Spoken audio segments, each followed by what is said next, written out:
ومن أحسن قولا ممن دعا إلى الله وعمل صالحا وقال إنني من المسلمين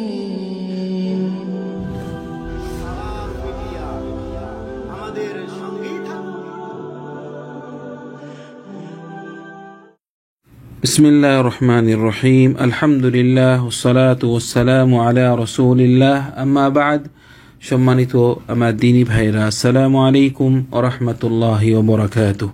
আমাদের এক ভাই প্রশ্ন করেছেন যে এশার জমাতে শেষ 3 রাকাত পেলে ভুলক্রমে ইমামের সাথে সালাম ফিরিয়ে দিলে এখন কি করণীয়? দাঁড়িয়ে 1 রাকাত পড়বে নাকি 4 রাকাত পড়বে? উত্তরটি দিয়ে উপকৃত করবেন। আমি এই ভাইকে প্রথমেই বলবো ওয়ালাইকুম আসসালাম ওয়া রাহমাতুল্লাহি ওয়া বারাকাতুহু।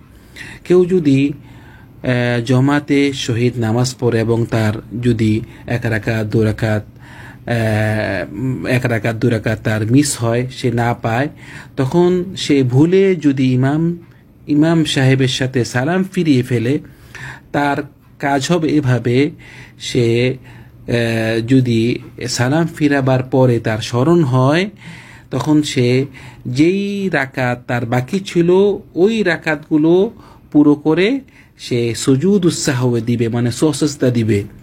মানে নামাজটি তো আপনার পুরোপুরি পড়তে হবে না, মানে যেই রাকাত আপনার বাকি ছিল ওই রাকাতগুলো আপনি পড়বেন। ওই রাকাতগুলো পড়ার পরে আপনি সালামের আগে অথবা সালামের পরে সজদা দিয়ে দিবেন। সজদা দিয়ে সুজুদ সাহওয়ে দিয়ে তারপরে আপনি সালামটি ফিরাবেন। যদি আপনি মনে করে থাকে, মানে আপনার স্মরণ হয় সালাম ফিরাবার পরে একটু পরে, কিন্তু যদি অনেক দেরি হয়ে যায়, আপনি মসজিদ থেকে বাইর হয়ে গিয়েছেন, অনেক দেরি হয়ে গিয়েছে, তখন আপনি আর বাকি নামাজটি পড়বেন না, আপনি পুরোপুরি নামাজটি আপনার আদায় করতে হবে। এই সুজুদ সাহওয়ে নিয়ে, যাকে সজদা বলি, এটা নিয়ে আমি আপনার সামনে একটা হাদিস উল্লেখ করতেছি, যে হাদিসটি আবি হুরায়রা রাদিয়াল্লাহু আনহু থেকে বর্ণিত।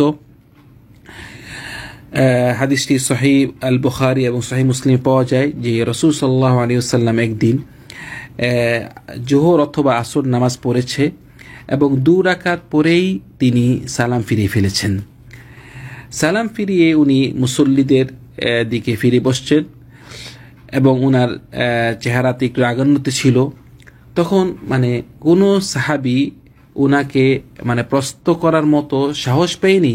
ওখানে আবু বকর ছিল, আমরও ছিল, মানে উনাকে, মানে উনি যে এই আসর অথবা জোহর নামাজ 2 রাকাত পড়েছেন, উনাকে যে প্রশ্ন করবে এরকম সাহস কেউ পায়নি। কিন্তু একজন সাহাবী ছিল, তার নাম দুল ইয়াদাইন। মানে দুল ইয়াদাইন অর্থ হলো উনার হাতটি একটু লম্বা ছিল, সেজন্য উনাকে দুল ইয়াদাইন বলা হতো। তো ও দুল ইয়াদাইন তিনি রাসূলুল্লাহ সাল্লাল্লাহু আলাইহি ওয়াসাল্লামকে বললেন, ইয়া রাসূলুল্লাহ আকুসিরাতিস সালাতু আম নাসিত? ইয়া রাসূলুল্লাহ, নামাজ কি মানে কমিয়ে দেওয়া হয়েছে? আগে তো ছিল মানে 4 রাকাত, এখন কি 2 রাকাত করা হয়ে গিয়েছে? উত্তর আপনার কাছে হয়ে আসে এইভাবে, নাকি আপনি ভুলে গিয়েছেন? তো রাসূলুল্লাহ সাল্লাল্লাহু আলাইহি ওয়াসাল্লাম বললেন যে না, আমি ভুলেও যাইনি এবং নামাজ কমিয়ে দেওয়া হয়নি। তো তো ওই দুল ইয়াদাইন সাহাবী রাসূলুল্লাহ সাল্লাল্লাহু আলাইহি ওয়াসাল্লামকে বললেন যে রাসূলুল্লাহ, আপনি 2 রাকাত পড়েছেন। তখন রাসূলুল্লাহ সাল্লাল্লাহু আলাইহি ওয়াসাল্লাম সাহাবাগণদেরকে বললেন যে এই দুল ইয়াদাইন যা বলতেছে তা কি সত্যি? তখন সাহাবাগণ বললেন, ইয়া রাসূলুল্লাহ, জি, উনার কথা সত্যি, আপনি 2 রাকাত সালাত আদায় করেছেন। তখন রাসূলুল্লাহ সাল্লাল্লাহু আলাইহি ওয়াসাল্লাম বাকি 2 রাকাত পড়লেন এবং সালাম ফিরালেন।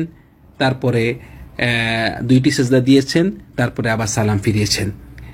তো সেই জন্য উলামাগণ বলেছেন যে কেউ যদি নামাজে কোনো ভুল করে থাকে, তাহলে সে মানে আত্তাহিয়াত পড়ার পরে সে 2টি সিজদা দিয়ে তারপরে সে সালাম ফিরাবে। এটি হলো আপনার সজদা। হয় আপনি সালাম আগে দেন অথবা সালাম পরে দেন, অর্থাৎ আপনি যদি আগে মানে আত্তাহিয়াত পড়ার পরে 2টি সিজদা দেন, তারপর সালাম ফিরান, তাও হবে। অথবা আপনি আত্তাহিয়াত পড়ার পরে আগে সালাম দেন, তারপরে 2টি সিজদা দেন, তারপর আবার সালাম ফিরান, তাও হবে। কিন্তু উত্তম হলো, মানে উত্তমটি আমি আপনাদেরকে বলতেছি, উত্তমটি হলো যে নামাজে যদি ভুল হয় এবং ভুলটি যদি আপনার কম হয়, ভুলটি কম, যেমন তার উদাহরণ বলতেছি, আপনি একটা ওয়াজিব তরক করেছেন, মানে ভুল, মানে আপনার কম হয়েছে, অর্থাৎ আপনি যেমন ধরেন 2 রাকাতে বসলেন না, যেসব নামাজগুলো 2টি বৈঠক হয়ে থাকে, প্রথম বৈঠক, দ্বিতীয় বৈঠক, 2 রাকাতে যে বৈঠকটি হয়ে থাকে, আপনি প্রথম বৈঠক বসলেন না, ওরকম যদি আপনি ভুল করে থাকেন, অথবা আপনি সুবহান রাব্বিল আযীম বললেন না, অথবা সুবহান রাব্বিল আলা বললেন না, সামি আল্লাহু লিমান হামিদা বললেন না, রব্বানা লাকাল হামদ বললেন না, অথবা যেসব তাকবীরাতুল ইন্তিকাল, মানে রুকুতে যাওয়ার সময় যে তাকবীর দেওয়া হয়, যে কোনো একটা আপনি ওয়াজিব তরক করেছেন, একটি কাজ আপনি করেননি, তখন আপনার জন্য উত্তম হবে যে আপনি সুজুদুস সাহু সসজদাতি দিবেন সালামের আগে, অর্থাৎ আত্তাহিয়াতু পড়বেন, সব শেষ করে 2টি সেজদা দিবেন, 2টি সেজদা দিয়ে তারপর সালাম ফিরাবেন। এটা হলো আপনার, যদি আপনার কম করে থাকেন, এটা হলো উত্তম।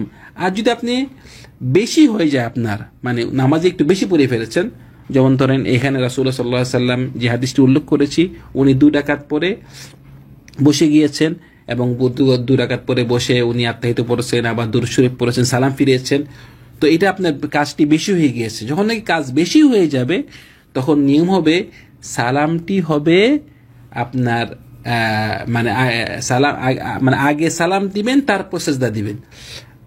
যদি আপনার বেশি হয়ে যায়, মানে আপনি আত্তাহিয়াতু পড়বেন, আত্তাহিয়াতু পড়ার পরে সালাম দিবেন, সালাম দেওয়ার পরে মানে আপনি ডান দিকে আসসালামু আলাইকুম ওয়া রাহমাতুল্লাহ বলবেন, তারপর 2টি সেজদা দিবেন, 2টি সেজদা থেকে উঠে তারপর আবার আসসালামু আলাইকুম ওয়া রাহমাতুল্লাহ, আসসালামু আলাইকুম ওয়া রাহমাতুল্লাহ। মানে জিনিসটা উত্তম এভাবে, আমি আবার বলতেছি, যদি আপনার নামাজে কম হয়, কম কাজ করা হয়, একটা ওয়াজিব তরক হয়ে থাকে, তখন আপনি আগে আত্তাহিয়াতু পড়বেন, আত্তাহিয়াতু পড়ার পরে আপনি 2টি সিজদা দিবেন, 2টি সিজদা দিয়ে তারপর দুদিকে সালাম ফিরে ফেলবেন। এটা যদি আপনি কম করেন। আর যদি বেশি হয়, আত্তাহিয়াতু পড়বেন, আত্তাহিয়াতু পড়ার পরে সালাম ফিরাবেন ডান দিকে, তারপরে 2টি সিজদা দিবেন, তারপর আবার সালাম ফিরাবেন। এটা হলো আপনার উত্তম। কিন্তু আপনার ওলামারা বলেছেন যে আপনি মানে সালামের আগেও যদি সিজদা দেন অথবা সালামের পরেও যদি দেন, আপনার নামাজ হয়ে যাবে। কিন্তু উত্তম হলো আমি যেভাবে উল্লেখ করেছি, মানে নামাজের বেশি কথা কমের কথা ওভাবে করলে উত্তম। আল্লাহ সুবহানাহু ওয়া তাআলা আমাদের নামাজকে, আমাদের সালাতকে সহিভাবে পড়ার তৌফিক দান করেন। ওয়া আখিরু দাওয়ানা আলহামদুলিল্লাহি রাব্বিল আলামিন ওয়া সাল্লাল্লাহু আলা সাইয়্যিদিনা মুহাম্মদ ওয়া আলা আলিহি ওয়া আসহাবিহি আজমাইন। আসসালামু আলাইকুম ওয়া রাহমাতুল্লাহি ওয়া বারাকাতুহু।